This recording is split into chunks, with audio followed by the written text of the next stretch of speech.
Shalom, ikaze nanone kuri Senga Ubohoke. Imana igumugisha kandi Imana ikwagurira imbago ikugirire neza, cyane cyane wowe wamaze gukora subscribe ubana natwe. Uwiteka agumugisha utagabanyije. Nawe uje bwa mbere hano kuri Senga Ubohoke, nawe tugwaye ikaze. Imana nawe ikugirire neza. Ntabwo uzigira wicuza kuza kuri iyi channel na mega zawe, ntuzigira wicuza igihe cyose uzaza hano kuri Senga Ubohoke. Ndabizi ko ugomba kuhava izi icyo havana mu izina rya Yesu Kristo. Nawe rero utarakora subscribe ari ubwa mbere, ntugende utayikoze. Imana ikugirire neza. Gukora subscribe amafaranga bitwara isogonda uba wabishoje, bigufasha kugira ngo channel igume muri telefone yawe. Igihe cyose ushatse kuyijyaho hari nk'icyigisho ushaka kwiyibutsa, inzozi wenda warose ushaka kuzisobanukirwa, ugahita ujya muri channel yawe, ntiwirirwe ujya gushakisha byongera kukugora. Imana ikugirire neza. Tuje kwigisha isengesho risenya ibicaniro. Uko wasenga ugasenya igicaniro cyari kiboshye ubuzima bwawe cyangwa kiboshye imibereho yawe, byaba ari igicaniro cy'umurozi cyangwa igicaniro cy'umuryango.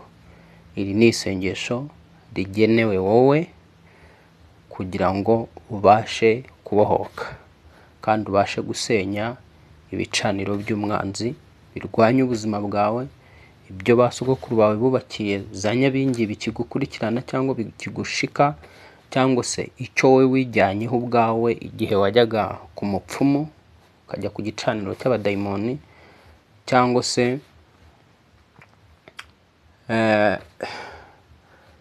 icyo baba barakujyanyeho. Ni isengesho risenya ibicaniro. Reka rero tubanze dusome ijambo ry'Imana, hanyuma nitumara gusoma ijambo ry'Imana turahita twinjira mu isengesho risenya ibicaniro. Noneho iri sengesho tugiye gucishaho ni uvuga ngo ni isengesho ugomba kwizereramo, nawe ukazajya urihagararamo, urisengeramo. Nurisengeramo wizeye, ibicaniro uzatandukana nabyo, ibyagushikaga uzatandukana nabyo, aho bari baragushyize uzahita uhava mu izina rya Yesu Kristo. Reka rero tubanze dusome ijambo ry'Imana, twihute turebe igitabo cyo gutegeka kwa kabiri igice cya 12 umurongo wa 3. Ni Imana yategekaga Abisirayeli ikababwira ngo kandi muzasenye ibicaniro byabo, muhombagure inkingi z'amabuye bubatse, mutwike ibishushanyo babaje bya Ashera, muteme mutsinde ibishushanyo babaje by'imana zabo zindi, muzarimbure amazina yazo akurwe aho hantu.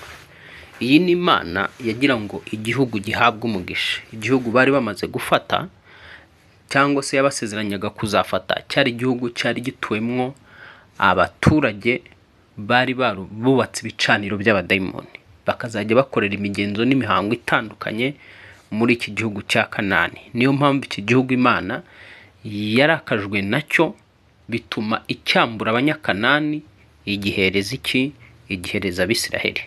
None kuko Imana arizi yuko icyo gihugu kitejejwe, n'ubundi gishobora gukomeza kubazanira umuvumo, Imana irabategeka ngo muzasenye ibicaniro byabo by'ibigirwamana byabo basengaga, muhombagure inkingi z'amabuye bubatse, ngo mutwike ibishushanyo babaje bya Ashera, muteme mutsinde ibishushanyo babaje by'imana zabo zindi, muzarimbure n'amazina yazo akurwaho hantu. Nakaga uramutse uguze ikibanza cyangwa ukagura inzu utazi ko iyo nzu yari irimo ibicaniro by'abadayimoni. Nakaga kuba waba ukodesha ukimukira mu nzu irimo ibicaniro bya Satani. Abayibanjirije cyangwa abo washimbuye ababanje kuba muri iyo nzu iyo bubatsemo ibicaniro by'abadayimoni, wowe kaza usenga, ibyo bicaniro by'abadayimoni biba biri muri iyo nzu biragukomba, tugasanga ni inzu winjiyemo uyibuziyemo amahoro, yiburiyemo umutekano. Niba uri umugabo n'umugore mufite abana, mugahora abana bagahora barwaragurika, ugasanga ubuzima butangiye gusubira inyuma kandi musenga utazi impamvu. Kumbe winjiye mu nzu irimo ibicaniro by'abadayimoni. Uguze umurima utazi ko uwo murima cyangwa se ikibanza ba nyiracyo babanje kugira gute kuhakorera ibikorwa cyangwa ibikorwa bya Satani, hagashyirwa igicaniro cya Satani. Niyo uzasanga sasa ya sambu cyangwa cya kibanza kiguteye ibibazo, ugishyize ku isoko ukaba wabura umukiriya, cyangwa rimwe na rimwe ukaba cyaguhombera, cyangwa se washaka no kucyubaka bikanga, ugahora ushakisha uburyo bwo kucyubaka bikanga, kuko waguze umurima urimo ibicaniro cyangwa ikibanza kirimo ibicaniro by'abadayimoni. Biba bisabwa kugira ngo bibanze bisenywe, kuko igihe bidasenywe ya myuka iba igifite access, baba dayimoni baba bagifite access mu isi y'umwuka kwa cya kibanza cyangwa kwa ya nzu. Igihe rero uyinjiyemo ibyo bicaniro byaho utabanje kubisenya, nta mahoro wagira. Ibi rero nibyo Imana yari yarateguje Abisiraheli, irababwira ngo nimumara kugera muri iki gihugu muzasenye ibicaniro byose byubakiwe ibigirwamana, muhondagure n'inkingi zose z'amabuye bari barubakishije ibyo bicaniro, mutwike n'ibishushanyo bibaje n'imana zabo muzitemagure. Reka dusome ubundi murongo nanone, Gutegeka kwa 2:7-5, naho haravuga ngo ahubwo uko azaba ariko mubagenza, muzasenye ibicaniro byabo, muhombagure inkingi z'amabuye bubatse, muteme mutsinde ibishushanyo babaje byashera, mutwike ibishushanyo babaje bindi. Nanone twongere dusome iri jambo nanone, Kuva igice cya 34 n'umurongo wa 13, handitswe ngo ahubwo muzasenye ibicaniro byabo, mutembagaze inkingi z'amabuye bubatse, muteme mutsinde ibishushanyo byashera babaje. Ni ukuvuga ngo igihe cyose n'Imana ibishaka, ntabwo Imana dusenga ari Imana ibishaka kubangikanywa, ntabwo Imana igiturana na Satani, ntabwo igitura ahantu hari abadayimoni. Byibuke yuko itigeze yihanganira kubana na Satani mu ijuru ikamuca. Iyo ushaka rero ko Imana iza mu buzima bwawe, iyo ushaka ko Imana iza mu rugo rwawe, iyo ushaka ko Imana ibana n'ubuzima bwawe, ni ngombwa kubanza gusenya ibicaniro by'umuryango, ukabitema mu buryo bw'umwuka. Ukagira gute? Ukabitema mu buryo bw'umwuka, ukabishwanyuza mu buryo bw'umwuka. Iyo utabisenye rero ntabwo abadayimoni bagucikaho. Igihe cyose baba bumva bagufiteho uburenganzira, baba bumva bagufiteho ijambo, baba bakikuburana, cyane cyane iyo wabakandagiyemo baba bavuga ngo uyu ni umuntu wacu, yaraduturiye.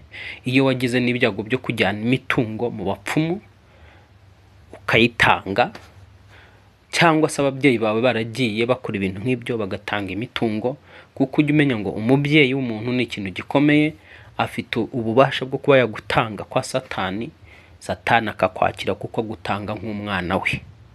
Iyo agutanze rero akaguta amazina yawe akayatanga kuri ibyo bicaniro muri ya migenzo yiwe yo kwambaza imizimu, kwambaza abadayimoni, akavuga amazina yawe kuri ibyo bicaniro bya Satani, ni ukuvuga ngo abagutanze izina ryawe igihe cyose icyo gicaniro kidasenywe gihora kigushika. Kabone naho igihe cyagera ugakizwa, kuzura umwuka wera, ibyo bitero biturutse ku bicaniro, niba utarakora isengesho cyangwa se utaraca muri deliverance, ngo uce muri deliverance ugira amahirwe uhure n'umukozi w'Imana wabisigiwe, ujijutse, uriho umwuka w'Imana, uzi ijambo ry'Imana, uriho ibyanditswe.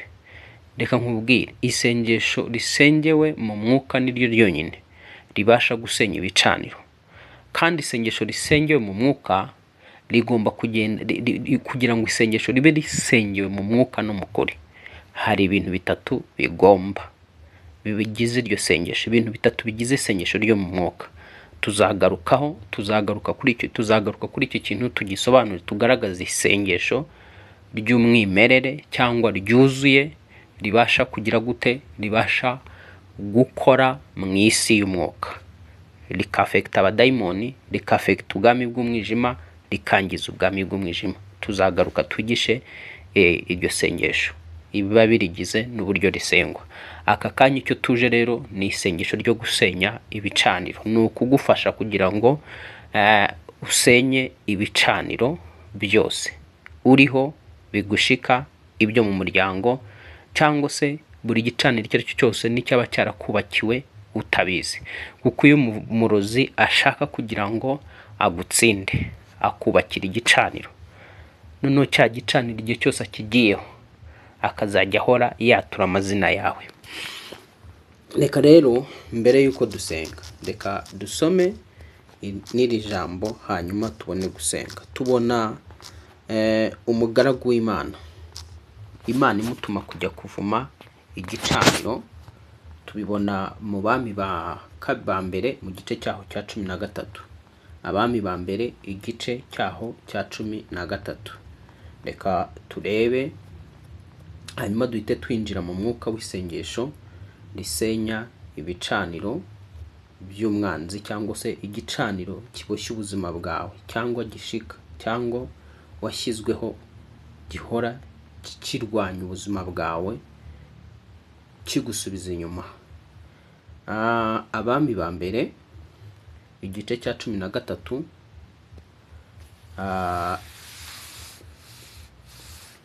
kuva umurongo wa mbere. Titiri avuga ngo umuntu w'Imana yavumye igicaniro cya Yerobowamu.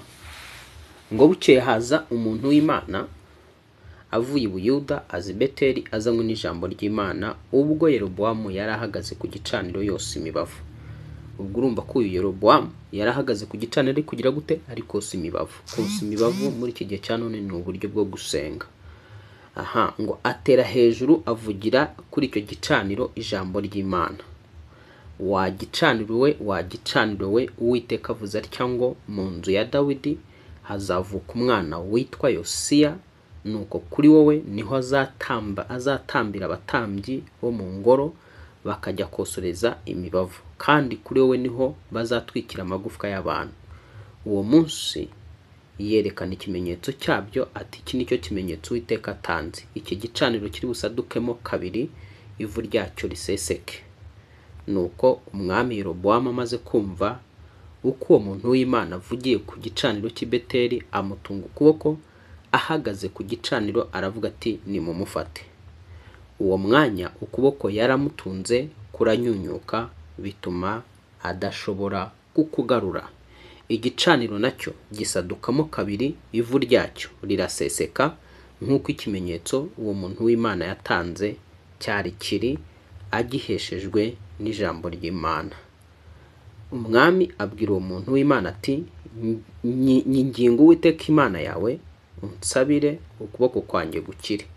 Nuko uwo muntu w'Imana yinginga Uwiteka, ukuboko k'umwami kurakira gusubira uko kwari kure. Iki gicaniro uyu muntu w'Imana, Imana yamushyize mu ijambo, imutegeka kugira ngo ajye kukivuma, kuko cyari igicaniro cyari gishinzwe kubuza cyangwa se cyavumaga umuryango wa Dawidi, kugira ngo kwa Dawidi hatazigera haturuka umwami. Kandi icyo gihe Dawidi yari yarapfuye, twabivuzeho. Noneho hari hamaze kwima umwuzukuru we, uwo twabonye witwa Yerobowamu. Yari umuhungu wande, yari umuhungu wa Salomo. Noneho rero sasa uyu Yerobowamu turi kureba ni umuhungu. Uyu Yerobowamu turimo turareba ni uwundi. Isirayeli yari yigabanyijemo ibice bibiri, harimo imiryango ibiri y'Abayuda, iyindi 10 ifite umwami wabo. Ariko umwami wari wimye ku ngoma yo mu gice cy'imiryango 10, uwo ntabwo yari umwami uturuka mu rukiryi rwa Dawidi. Rero yaje kugira ubwoba, yibwira yuko abantu bashobora kuzamuvaho ba bandi ya miryango 10 yose ikagaruka ku mwami wayoboraga imiryango yindi miryango 2 yari yishyize ku ruhande. Niko kubaka igicaniro gishinzwe kuvuma abayuda, ariko icyo gicaniro kikaba cyari kigamije kandi kugira ngo ku nzu ya Dawidi, mu nzu ya Dawidi, ubwami bukomoka mu nzu ya Dawidi butazigera bukomera. Kuko rero ubu bwami Imana yari bufiteho isezerano, ndetse n'umwami wari ukiri mu ruhande rw'abayuda w'umuyuda yari akigendana n'Imana, bituma Imana itegeka uyu muhanuzi kujya kuvuma icyo gicaniro Yerobowamu yari yubatse. Arakivuma nk'uko mwabyumvise, akivugiraho ijambo ry'Uwiteka. Amaze kukivugiraho ijambo ry'Uwiteka, yatura yuko kiri busadukemo kabiri, ivu ryacyo rigasesekara kigasandara. Nuvuga rero ni ngombwa gusenya ibicaniro. Iyo bitasenywe nta hantu wagera. Mu burokore bwawe waravutse mu muryango urimo ibyo bicaniro, uzaba umuhanuzi nugera hejuru uvangirwe, utangire guhanura ibinyoma. Uzaba umukozi w'Imana nugera hejuru uhananuke ugwe hasi, ari icyo gicaniro kigukuruye, ari cyo gicaniro kigukubise hasi. Uzazamuka mu gakiza, numara kuzamuka mu gakiza rwose ube waba umwigisha mwiza, ariko ujye ubivanga utazi aho bituruka. Kumbe ni ibicaniro by'ibigirwamana byubatswe mu miryango y'iwanyu, bigukuruye bigukubise hasi, wari warashyizwe mu masezerano yacyo. Ubu rero iri ni isengesho twabageneye ribasha kugufasha gusenywa kw'ibyo bicaniro byo mu miryango. Reka twinjire mu mwuka dusenge. Usenga wese n'usengerwa wese bisaba kugira ngo umutima we ube uri ahantu hamwe, kandi ari ahantu hatuje. Kabiri, bikamusaba kugira ngo ibitekerezo bye n'umutima bitumbire isengesho. Murabizi ko umuririmbyi aririmba ngo umutima uzatuza, umutima uzatuza, n'umucyo uzaba mwinshi niba dukurikiye inzira y'amasengesho. Bisaba rero kugira ngo umutima wawe utuze, ujye ahantu hatuje, hanyuma wa mutima wawe ugatumbira isengesho, ugakurikirana rya sengesho riba ririmo rirasengerwa. Niba ngiye kugusengera, bisaba kugira ngo umutima wawe utumbire isengesho, ibitekerezo byose ubishyire kwa rya sengesho, uzamukire muri iryo sengesho. Wirinde kugira ikindi wibwira, wirinde kugira ikindi utekereza. Uko niko umuntu yizerera mu isengesho, akakira igitangaza, akabohoka. Bisaba rero, nakubwiraga ngo tegura umutima, utegure n'ubwenge, hanyuma twinjire mu isengesho risenya ibicaniro. Reka dusenge.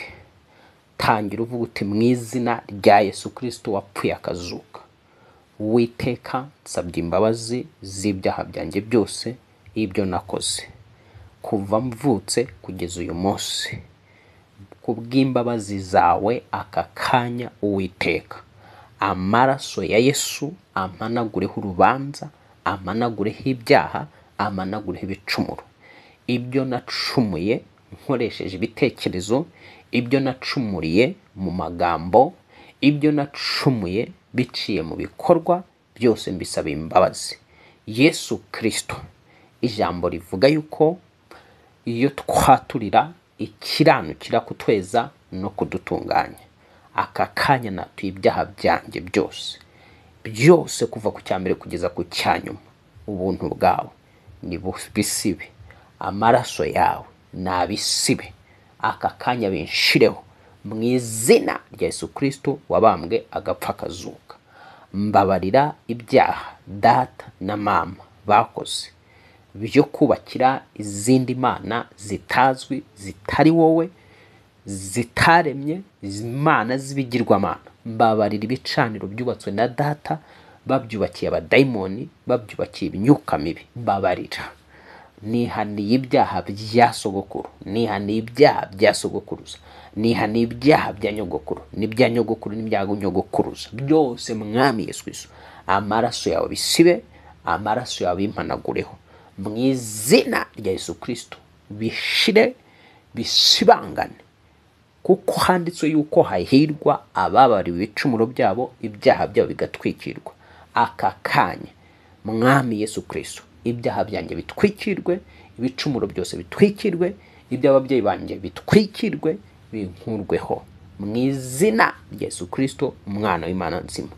Urakoze mwami, nakira imbabazi zawe, kuko waravuze ngo dusabe tuzahabwa. Ngusabye imbabazi, nizeye ko uzimpaye, nizeye ko unyejeje, kuko ijambo rivuga yuko naho ibyaha byanjye byaba bitukura bigasa nk'amaraso, ubyeza bigahinduka umweru nka seruji. Nizeye kano kanya ko ibyaha byanjye bihanaguwe kandi byejejwe. Nuhabwa amashimwe kubw'amaraso yawe Yesu Kristo, nuhabwa icyubahiro kubw'amaraso yawe Yesu Kristo. Nizeye kumbabariye, ukimara kumbabarira aka kanya nje imbere y'amaso yawe, handitswe yuko washyize ijambo ryawe mu kanwa kanjye, unshyira hejuru y'abami, unshyira hejuru y'ibihugu, kubika, gusenya, kubaka no gutera imbuto.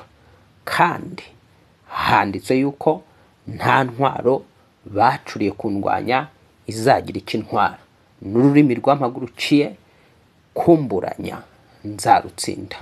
Ndi mu mwuka aka kanya, Uwiteka, senye igicaniro cyose data yubakiye Nyabingi, mama yubakiye Nyabingi, ibicaniro byose byanshikaga byampamagaraga, ibyo nashyizweho ndabisenya, amasezerano yabyo ndayasesa, ayo nakoranye na Satani, ayo nashyizwemo n'imiryango n'ababyeyi, ayo nashyizwemo n'abarozi, ayo nishyizemo njye ndayasenya, ndayasenya mu izina rya Yesu Kristo, ndayasenya mu izina rya Yesu Kristo, ndayasenya mu izina rya Yesu Kristo. Buri sezerano ryose ryankenesha, buri sezerano ryose Satani yahagararaho akamboha akankurikirana, ndarisesa, ndivuyemo mu izina rya Yesu Kristo. Sezerano ryanteza ibyago, ryanteza amakuba,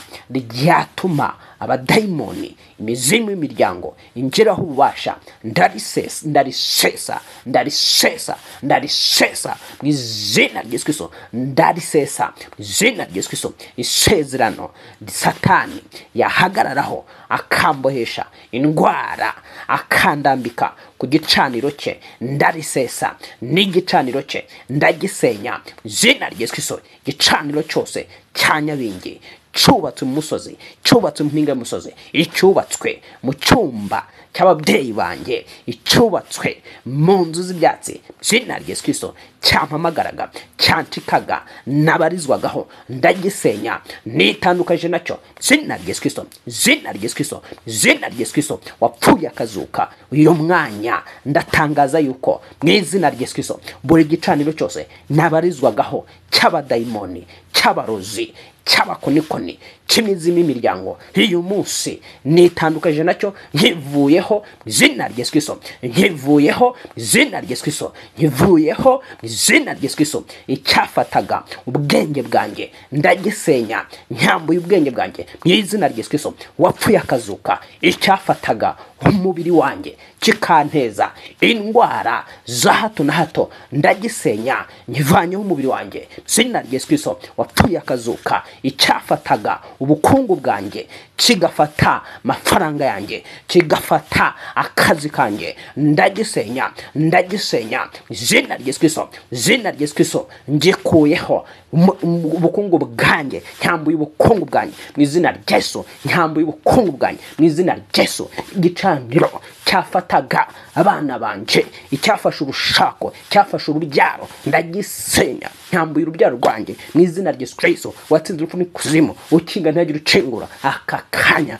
buri gicaniro cyose aka kanya cyantezaga icyangiro, igisuzuguriro, ndagisenya, ndakirimbura mu izina rya Yesu Kristo. Wambwe gapfa kazuka, kuko handitswe yuko nta ntwaro bacuriye kundwanya zagira icyo ntwara katika jina la Yesu. Kandi kabanditswe yuko nubwo ngenda nambaye umubiri w'umuntu, ntarwana mu buryo bw'umuntu, n'intambara zacu atari iz'abantu, n'intwaro atari iz'abantu, ariko imbere y'Imana zigira ubushobozi bwo gusenya ibihome no kubikubita hasi, ndetse dufatamini ibitekerezo byose biri mu mutima w'umuntu tukabigomorera Kristo Yesu. Aka kanya ndi mu mwuka, ndasenya ibicaniro byafatiriye iterambere ryanjye mu izina rya Yesu Kristo. Ibyo data, ibyo sogokuru, ibyo banyogokuru, ibyo badata wacu bubakiye Satani, bubakiye za nyabingi, kwa jina la Yesu Kristo, kwa jina la Yesu Kristo ndatangaza,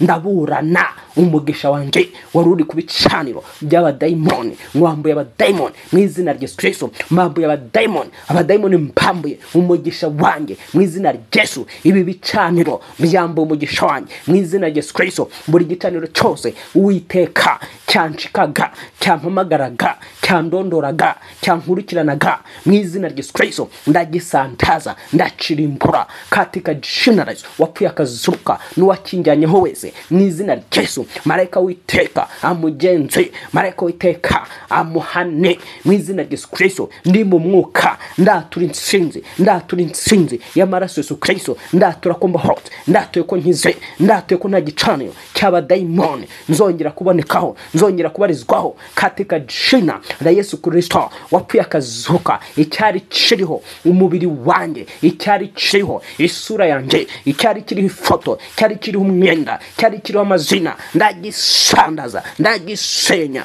mu izina rya Yesu Kristo, ndagisenya mu izina rya Yesu Kristo, ndagisenya mu izina rya Yesu Kristo. Kandi nyikuyeho amazina yanjye, imyenda yanjye, ikintu cyose, amafaranga yanjye nyivanye ku gicaniro katika jina la Yesu Kristo. Wapfuye akazuka, ndatangaza ku buzima bwanjye buvuye ku gicaniro cy'abadayimoni mu izina rya Yesu Kristo. Ibiganza byanjye, amaboko yanjye yarafatiriwe n'igicaniro. Yewe gicaniro, rekura mu izina rya Yesu, rekura amaboko yanjye, rekura amaboko yanjye akore, rekura amaboko yanjye akore, reka amaboko yanjye yacire, rekura amaboko yanjye atunge, wagicaniro, rekura amaboko yanjye yakire, rekura ibiganza byanjye byacire, rekura ibiganza byanjye bitunge mu izina rya Yesu. Wagicaniro, rekura isura yanjye, rekura uburanga bwanjye, rekura igikundiro cyanjye, rekura kwemerwa kwanjye, rekura urubyaro rwanjye, rekura mariage yanjye izina rya Yesu, rekura mariage yanjye, rekura urushako rwanjye izina rya Yesu. Wagicaniro, rekura impano zanjye izina rya Yesu, izina rya Yesu. Rekura impano zanjye izina rya Yesu, rekura amahirwe yanjye izina rya Yesu, rekura amahirwe yanjye izina rya Yesu, rekura amahirwe yanjye izina rya Yesu. Wapfuye akazuka, urakoze Mwami ko amazina yanjye yose uyakuye kuri iki gicaniro. Ndatangaza yuko mbaye umutunzi, mbaye umukire mu izina rya Yesu, kuko handitswe yuko Yesu Kristo wikenesheje ku bwacu kugira ngo ubutunzi bwawe, ubukene bwawe buntungishe. Handitswe yuko wikenesheje ku bwanjye kugira ngo ubukene bwawe buntungishe mu izina rya Yesu. Wapfuye akazuka, bityo rero igicaniro cyankeneshaga ndakirimbuye, ndagisenya. Igicaniro kinteza imico mibi, kinteza ingeso mbi, kinsubiza inyuma, kintuma mu izina rya Yesu mu mwuka ntatera imbere, mu mubiri ntatera imbere. Gicaniro kingwingiza, ndagisandaza, ndakivima mu izina rya Yesu Kristo. Natuye yuko nzamutse, kuko handitswe yuko nzabuwe hejuru, ntazabuwe hasi, mbayeho hejuru. Handitswe yuko ndi umutwe, ntazaba umurizo, mbaye umutwe izina rya Yesu Kristo, mbaye umutwe izina rya Yesu Kristo, mbaye umutwe izina izina rya Yesu Kristo handitswe yuko nzahabwa umugisha amajya n'amaza, izina rya Yesu Kristo mpawe umugisha mu gihugu cyanjye, mpawe umugisha mu ntara mbarizwamo, mpawe umugisha mu kagari mbarizwamo, mu karere mbarizwamo, mu murenge mbarizwamo, izina rya Yesu Kristo, izina rya Yesu Kristo, izina rya Yesu Kristo. Buri mivumo yose yavaga ku bicaniro by'imbaraga z'umwijima handitswe yuko ibyo nzahambira ndi hano mu isi no mu ijuru bizahambirwa aka kanya. Ndafunga buri mivumo yose boheraga batongeraga ubuzima bwanjye, ndayiboha ndayifunga mu izina rya Yesu Kristo amazina yose. Niyatuye ko ndi umunyamugisha, izina rya Yesu ndi umunyamugisha, kuko handitse yuko wizera ari umuraganwa na Aburahamu kandi akaba n'umuragwa w'umugisha. Narazwe umugisha kubwo kwizera, izina rya Yesu Kristo. Narazwe umugisha kubwo kwizera umwami Yesu Kristo. Ndi umunyamugisha katika jina la Yesu. Wambwaga pakazuka kuko navutse ubwa kabiri hitwa umwana w'Imana. Ndi umunyamugisha, ndi umwana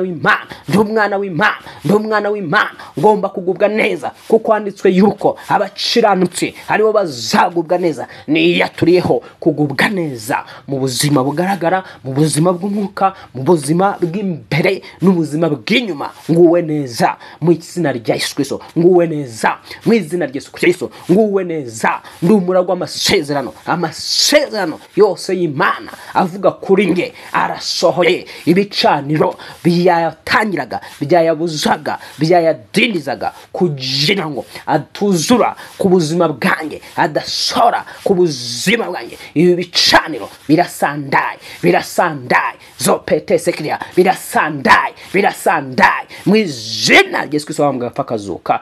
Urakoze mwami, uzagerageza wese kunjyana kuri bicaniro, marayika wawe mwice, marayika wawe muteme, marayika wawe mukureho. Urakoze kumbohoye, urakoze kumpaye umugisha, urakoze ku bicaniro byose byari binziritse byankururaga byansubizaga hasi. Urakoze kubishenye. Icyubahiro n'ikibi cyawe, izina ryawe nirihimbazwe ibihe byose bidashira.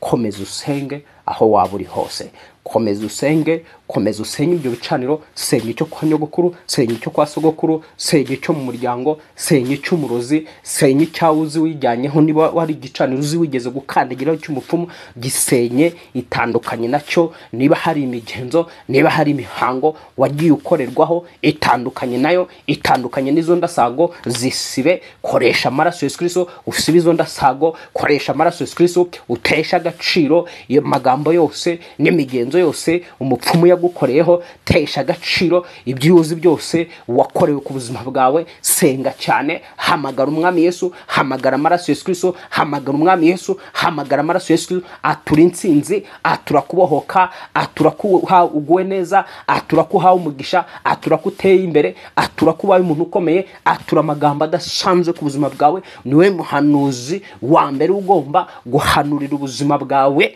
Ijambo rivuga yuko wakanwa kica kandi kagakiza, abatungwa n'ibyo kazana,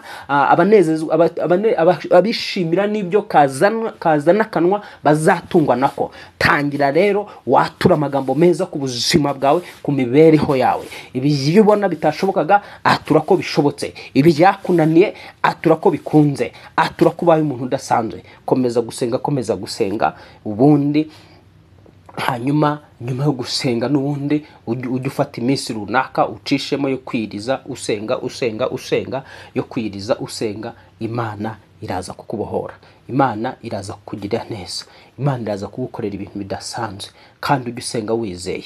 Nunasengerwa kandi nabwo ujye wizerera mu isengesho, wumve ko bibaye, ntugashidikanye. Yesu yaravuze ngo ufite kwizera ntushidikanye umutima wawe, kwicyo uvuze kiba wakibona kiba. Ni igihe baje baramwegera abigishwa baramubwira ati dorere wa mucyagiti wavumye dore cyumye. Yesu arababwira ngo muramutse mufite kwizera mwakora ibiruta iby'uyu mutini. Ni ukuri ndababwira yuko ubwiye umusozi ngo wa musozi we shinguka utabwe mu nyanja, ntushidikanye kw'ibyo uvuze mutima wawe wabona biba, wazabibona bibaye.